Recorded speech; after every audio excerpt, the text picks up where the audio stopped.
is something obviously in a run you're not overly concerned about because you have about a billion other things going on, that finishing the first and getting on the proper lead right away is not of concern. But when you practice, it is important when you're loping to get that proper lead to set you up for second better, and also just for your horse's sake, if they're on the wrong lead and all of a sudden they have to drop into the lead at the barrel, especially at second is like known for the most shouldering. So if you can allow your horse to be on the proper lead at second, you're going to eliminate a lot of problems doing it. And Jones agrees that getting the right lead will set you up better, and it's just good to do when you go slow. So I'll show you kind of what I do to get that. When I approach my barrel, I want to approach it in a way that I know how I'm going to finish it. So it's almost reverse engineering, where I know I want to finish my barrel nice and straight and kind of be in a direction to almost overturn it so I have a better line to second. So when I think of it that way, I like I said, I reverse engineer it. So I'm thinking, I want to be there.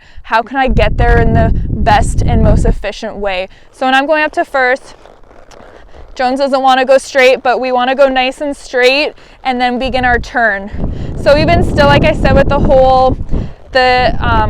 encouraging them around the barrel. So when I get straight and then begin my turn, I'm going to push him ahead. And when I get to the backside, I'm going to let him pivot to almost here.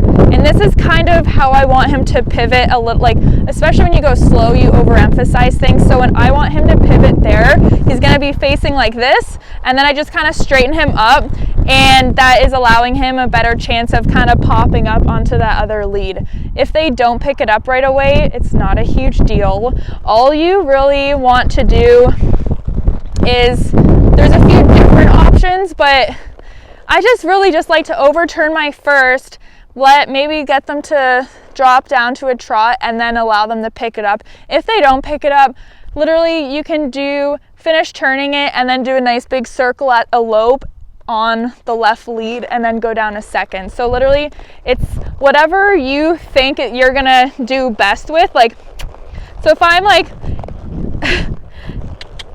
if I, Jones, were to go around here, so I want him to pivot like this, and then hopefully he can pop up, go on that lead. And if you look at my line and how overturn, and if you look over to second barrel, I'm pretty much directly in line with being beside it. I'm not running at the barrel, I'm running to my point I want to go to actually turn the barrel.